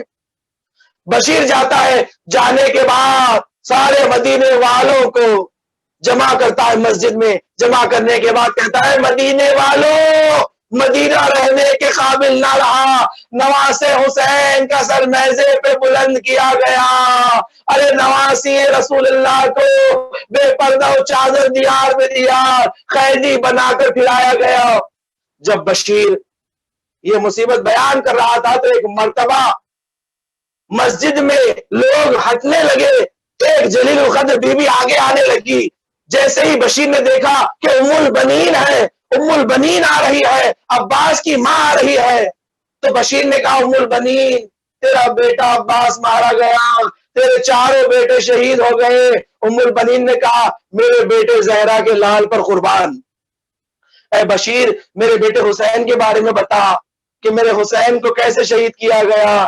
بشیر نے کہا 3 دن کا پیاسا تیرا حسین ذبح کیا گیا، 12 ضربتوں سے گلا جدا کیا گیا، ارے سر نیزے پہ بلند ہوا۔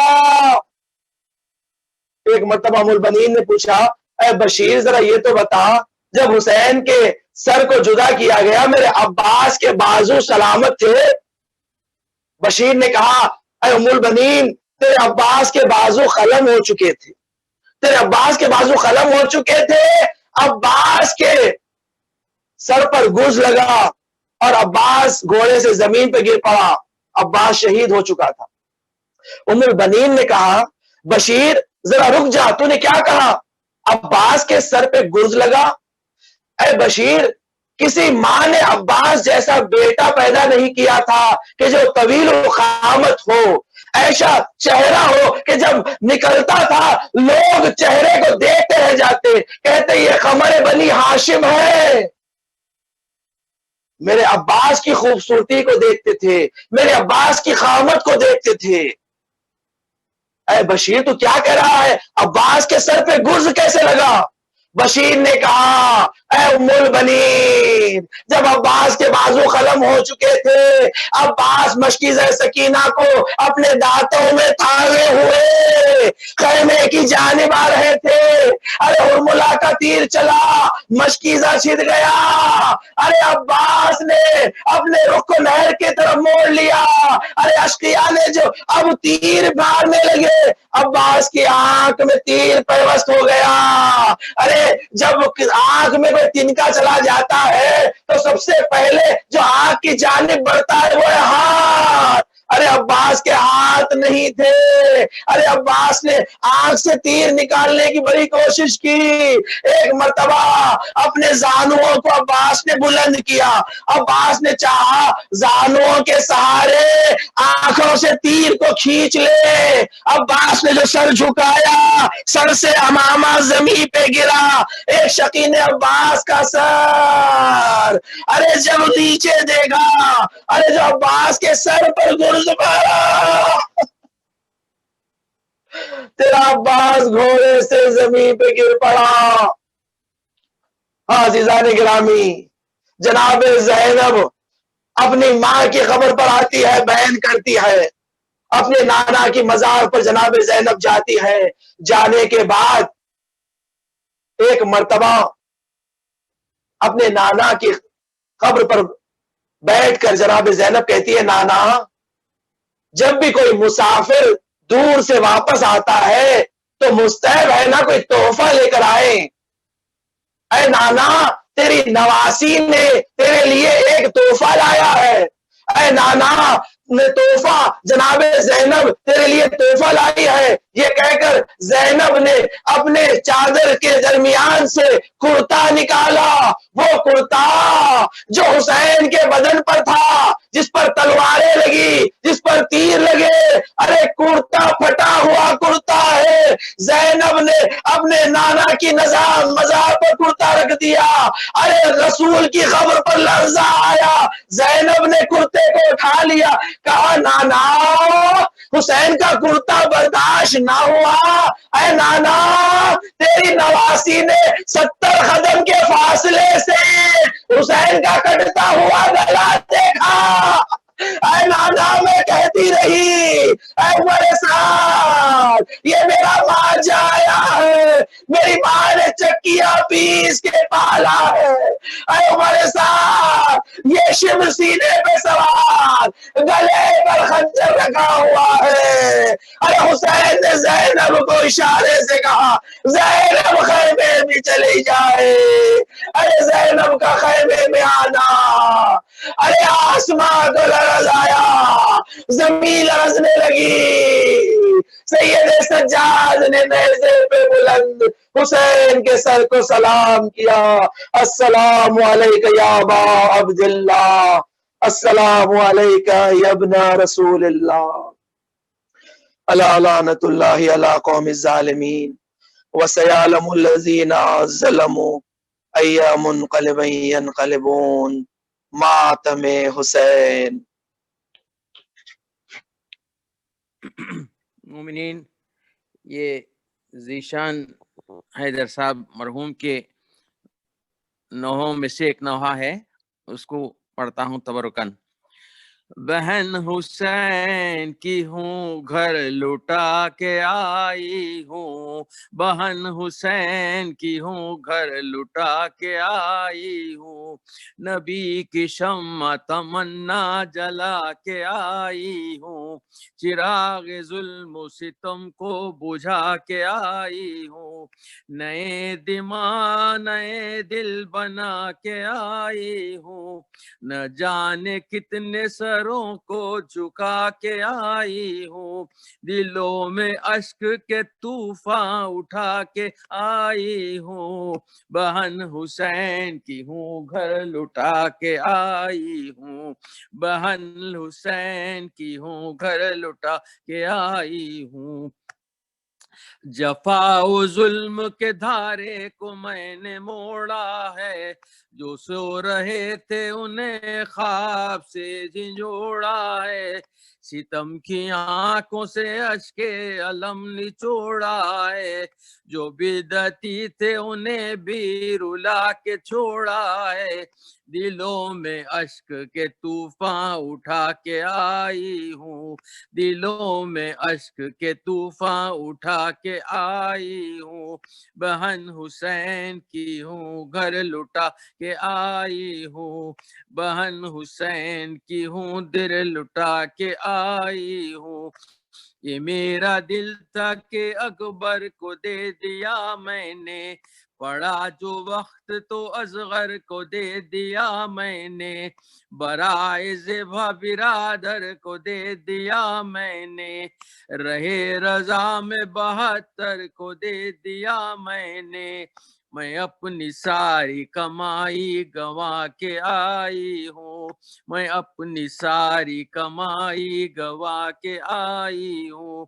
بہن حسین کی ہوں گھر لٹا کے آئی ہوں، بہن حسین کی ہوں گھر لٹا کے آئی ہوں، عجیب بیچ مقدر نے میرے ڈالا تھا، وہ خاک پر تھے جنہیں فاطمہ نے پالا تھا، ہر ایک سمت اندھیروں کا بول بالا تھا، فقط قیام کے جلنے سے کچھ اجالا تھا، جگر کے خون سے شمع جلا کے آئی ہوں، جگر کے خون سے شمع جلا کے آئی ہوں، بہن حسین کی ہوں گھر لٹا کے آئی ہوں، بہن حسین کی ہوں گھر لٹا کے آئی ہوں، نہ تھا کوئی جو میرے دل کو آسرا دیتا، لگی جو آگ تھی دل میں اسے بجھا دیتا،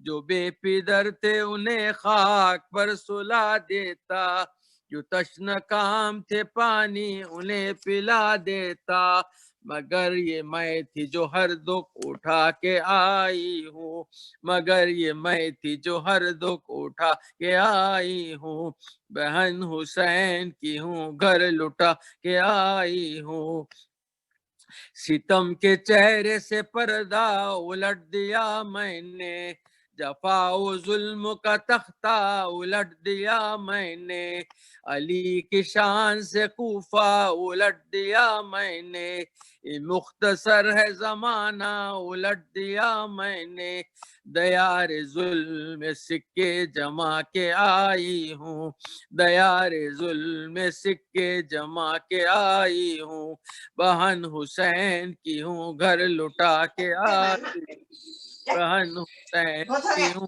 گھر لٹا کے آئی ہوں، پیا ہے زہر جفا میں نے مشتبہ بن کر، گئی فرات پہ ابا سے با وفا بن کر، کیا حسین کو قربان فاطمہ بن کر، نبی کی بیٹی تھی مذہب بچا کے آئی ہوں، نبی کی بیٹی تھی مذہب بچا کے آئی ہوں، بہن حسین کی ہوں گھر لٹا کے آئی ہوں، بہن حسین کی ہوں گھر لٹا کے آئی ہوں، نبی کی شمع تمنا جلا کے آئی ہوں، حسین حسین حسین حسین، یا علی مولا یا علی مولا، فریاد فریاد فریاد فریاد فریاد۔ بسم اللہ مولانا۔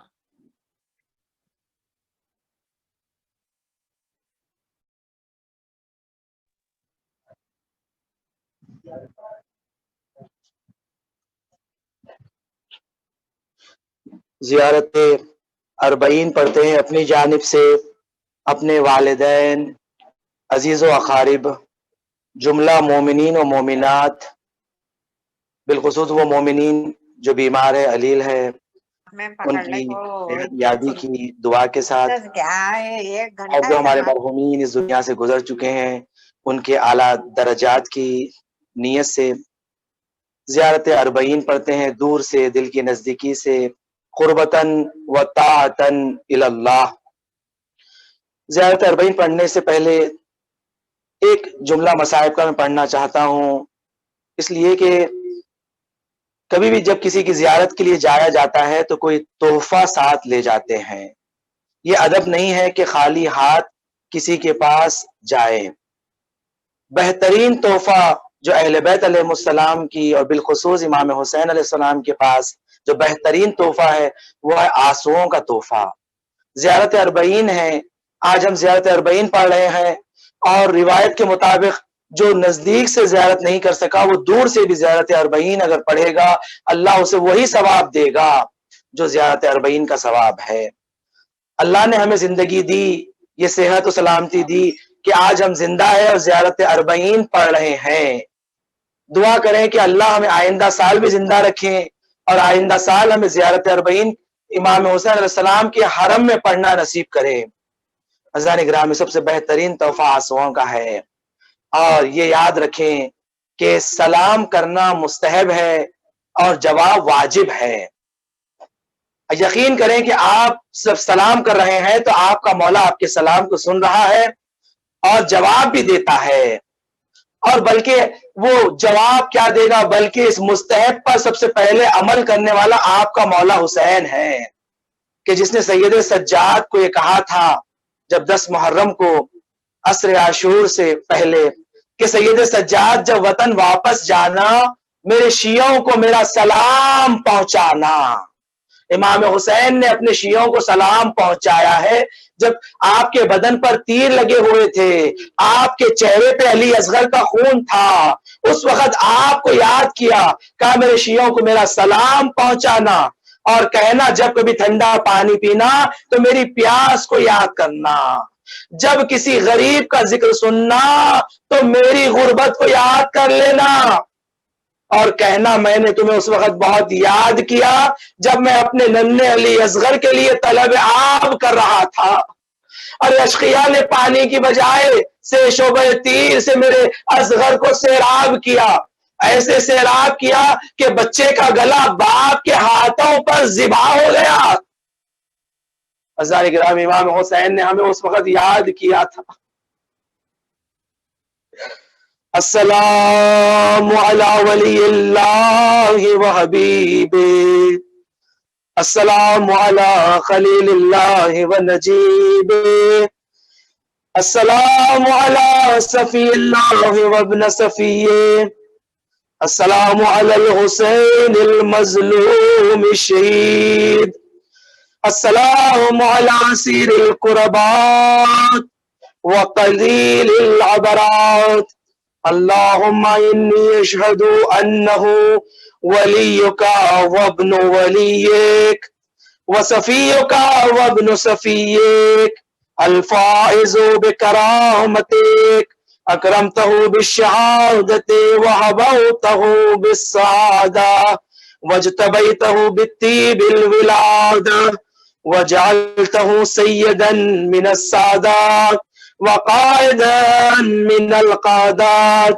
وزائدا من الزادات وآتيته مواريث الأنبياء وجعلته حجة على خلقك من الأوصياء فعزر في الدعاء ومنع النصح وبذل معجته فيك ليستنقذ عبادك من الجهالة وحيرة الضلالة، وقد توازر عليه من غرته الدنيا وباع حظه بالأرض للأدنى واشترى آخرته بالثمن الأوكاس وتغطرس وتردى في هواه واسخطك واسخط نبيك وأطاع من عبادك أهل الشقاق والنفاق وحملة الأوزار المستوجبين النار فجاهدهم فيك صابرا معتصبا حتى سفك في طاعتك دمه واستبيح حريمه، اللهم فلعنهم لعنا وبيلا وعذبهم عذابا عليما۔ السلام عليك يا ابن رسول الله، السلام علیک یا ابن سید الاوصیاء، عزیزان فرزند رسول پر سلام ہو، اے رسول کے نواسے آپ پر سلام ہو۔ یہ مصائب کے جملے ہم اپنے اساتذہ سے سنتے تھے کہ ہاں جب کربلا کی زمین پہ امام حسین شہید ہو رہے تھے، سارے انبیاء علیہ السلام تشریف فرما تھے، ہاں جناب ابراہیم موجود تھے، جناب آدم و نوح، موسیٰ و عیسیٰ، تمام انبیاء موجود تھے۔ اللہ سارے انبیاء کو جمع کیا، کہا کہ میں نے اس دنیا میں خلیفت اللہ بنا کر بھیجا تھا، دیکھیں میرے خلیفت اللہ، میرے بندے کی اطاعت، میرے حسین کا صبر دیکھیں۔ عزیزان گرامی کہتے ہیں اساتذہ تمام انبیاء علیہ السلام تشریف فرما تھے. ہاں جب شمر نے حسین کو گھوڑے سے زمین پہ گرا دیا ایک مرتبہ آدم اٹھے کہا اے رسول خدا مجھے معاف کیجئے میں یہ مصیبت نہیں دیکھ سکتا. جناب آدم اٹھے اٹھ کر چلے گئے. جب شمر نے حسین کے بدن کو اس طرح زمین پہ گرایا اور اس کے بعد امام حسین کی ریش مبارک کو جب شمر نے پکڑا ایک مرتبہ جناب ابراہیم اٹھے اٹھ کر کہا اے رسول خدا اے حبیب خدا میں یہ مصیبت نہیں دیکھ سکتا. یہ کہہ کر ابراہیم اٹھے چلے گئے. ایک مرتبہ شمر نے جب ریش مبارک کو پکڑ کر حسین پہ تماچا مارا ارے موسیٰ و عیسیٰ اٹھے کہا رسول خدا معاف کیجئے ہم یہ مصیبت برداشت نہیں کر سکتے. یہ کہہ کر اٹھ کر چلے گئے. ارے شمر نے حسین کے سینے پہ جب شمر بیٹھ گیا ارے رسول خدا اب اٹھ گئے کہا اے علی مرتضیٰ میں یہ برداشت نہیں کر سکتا میں یہ نہیں دیکھ سکتا. رسول خدا اٹھے اٹھ کر چلے گئے. ارے اب شمر نے جو حسین کے گلے پہ خنجر رکھ کر اب جو چلانا شروع کیا خنجر نہیں کاٹ رہا تھا. عمر سعد نے کہا اے شمر میں نے دیکھا رسول خدا اس مقام کا بوسہ دیا کرتے تھے ارے یہ مقام کبھی کٹ نہیں سکتا. اب شمر نے جو حسین کے بالوں کو پکڑا حسین کے سر کو جو اب اس نے پشت پہ کیا ارے پشت گردن سے حسین کا گلا کاٹنے لگا. علی مرتضیٰ اٹھے اٹھ کے کہا اے زہرا علی برداشت نہیں کر سکتا. یہ کہہ کر علی مرتضیٰ بھی چلے گئے. ارے حسین کا گلا کٹتا رہا. ارے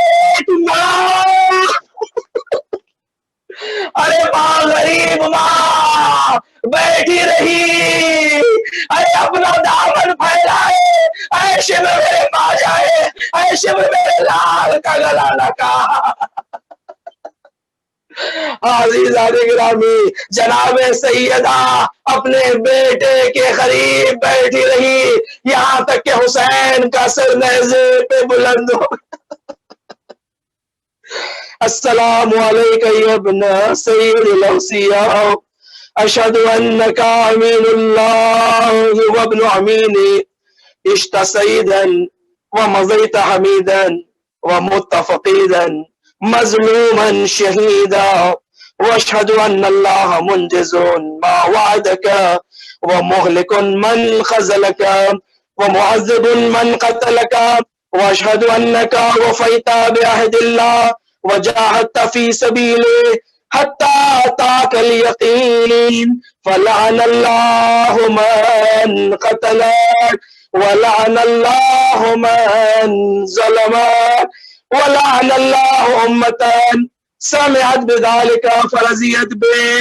اللہم انی اشہدک انی ولی لمن والا وعدو لمن عادا بأبی انت وأمی یا ابن رسول اللہ.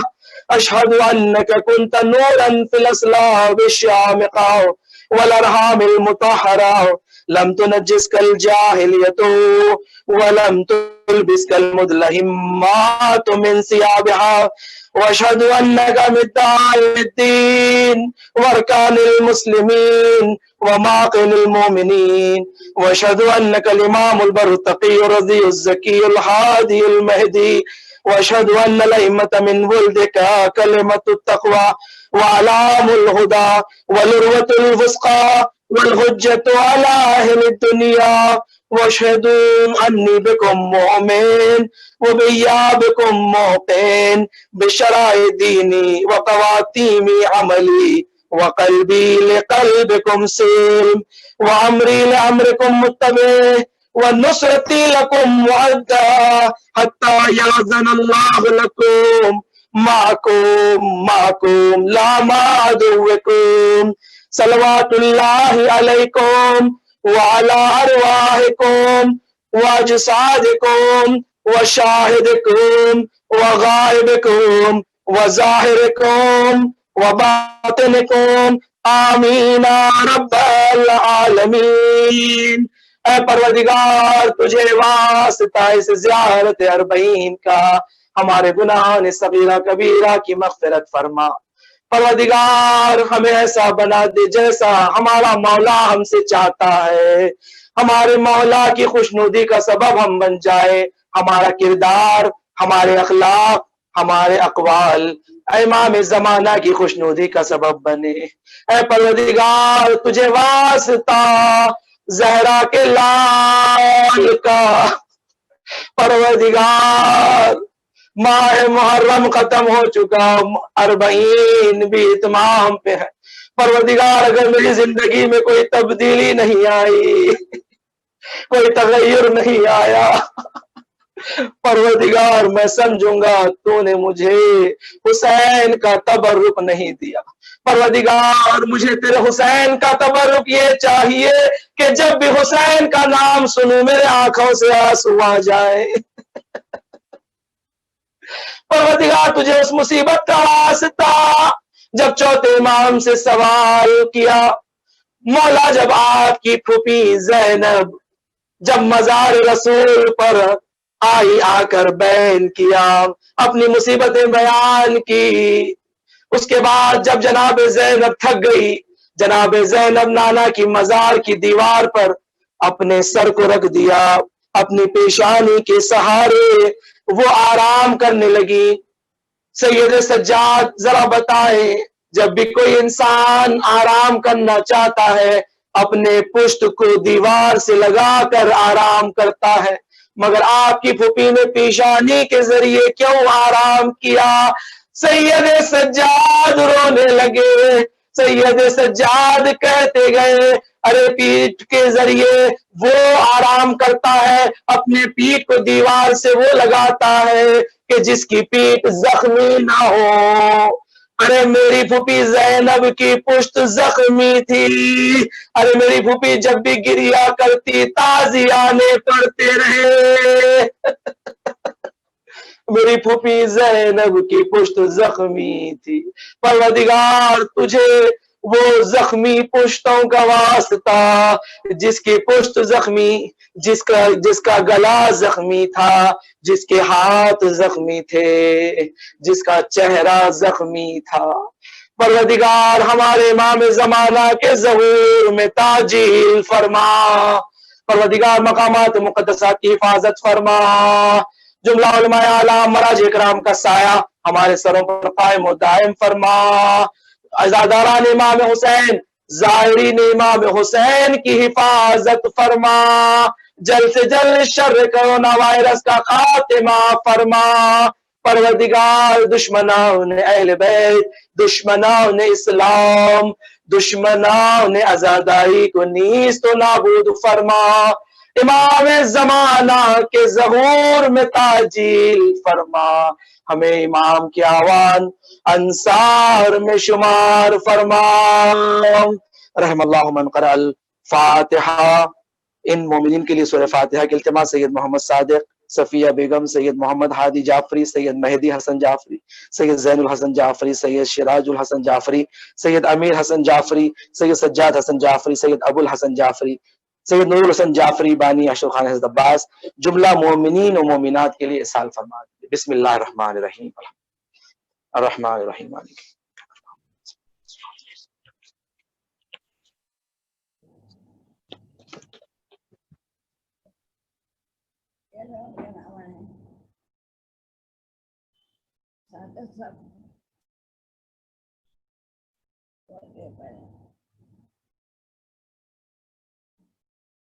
میں ہماری والدہ کی طرف سے اور ہمارے خاندان کی طرف سے آپ لوگوں کو سب کو کا شکریہ ادا کرنا چاہتا ہوں، اور مولانا صاحب کی حنان رضی صاحب کی صحت کے لیے آپ لوگوں سے گزارش ہے کہ ایک نعرہ صلوات بھیجیں اور ان کی فیملی کو صحت و عافیت کے ساتھ رکھیں، آپ لوگوں کو سب کو صحت و عافیت کے ساتھ رکھیں۔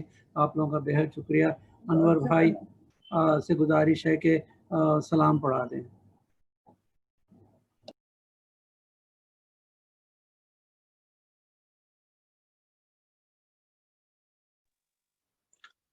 بسم اللہ الرحمن الرحیم۔ السلام علیکم یا رسول اللہ، السلام علیکم یا نبی اللہ، السلام علیکم یا ابا عبداللہ حسین وعلی ابن الحسین و اولاد حسین و اصحاب حسین السلام عليك يا أبو الفضل العباس يا ابن أمير المؤمنين ولعن الله أمة قتلتك ولعن الله أمة ظلمتك ولعن الله أمة سمعوا ذلك فرضيت به. السلام عليكم يا أهل بيت النبوة وما أدنى الرسالة جميعا ورحمة الله وبركاته. السلام عليكم مولا ابن مولاي يا غريب الغرباء السلطان أبو الحسن يا علي بن موسى رضا ورحمة الله وبركاته. السلام عليك يا ابن الزهراء يا صاحب أسر الزمان ألمان ألمان ألمان يا خليفة الرحمن يا إمام إنس يا جان مظلمان. السلام عليكم يا بقية الله في الأرض يا قائم على محمد عجل الله تعالى فرجك وصلى الله تعالى مخرجك وزهورك. السلام عليكم ورحمة الله وبركاته. اللهم صل على محمد وعلى محمد وعجل فرجهم ولعن عدوهم.